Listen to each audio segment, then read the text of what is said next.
C'est la deuxième fois depuis le début de la pandémie que l'Antonov 225 vient ici, avec une cargaison de matériel médical. Cette fois, il contient 130 tonnes de jaquettes médicales en provenance de Tianjin, en Chine.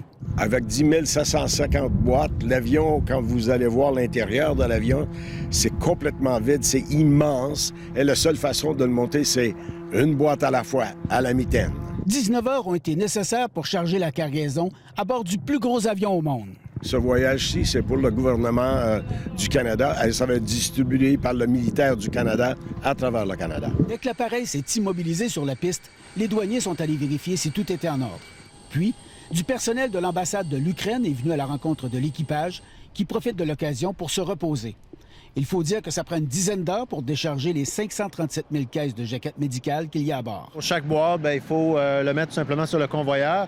Malheureusement, on n'a pas assez de convoyeurs pour se rendre jusqu'à l'extrémité arrière de l'avion. Alors, tranquillement, ce qu'on va faire, c'est qu'on va prendre tout simplement ce qu'on appelle des rouleaux, des rollers, qu'on va établir tout au long de l'avion. Puis c'est là-dessus qu'on va acheminer tranquillement les boîtes vers l'avant. Bien, pour nous, en même temps, c'est une fierté vu que tout le matériel médical va aider pour lutter contre le COVID. Ça nous rend encore plus fiers de faire partie de la chaîne puis de donner un coup de main là, pour que tout continue à bien aller ici puis qu'on fournisse nos hôpitaux et les gens qui travaillent au front.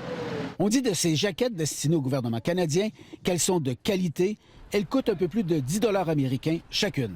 Les normes du gouvernement chinois pour le matériel médical exporté sont maintenant plus sévères, a constaté cette courtière qui s'est occupée des formalités en Chine. On veut s'assurer que la marchandise, c'est de la bonne marchandise.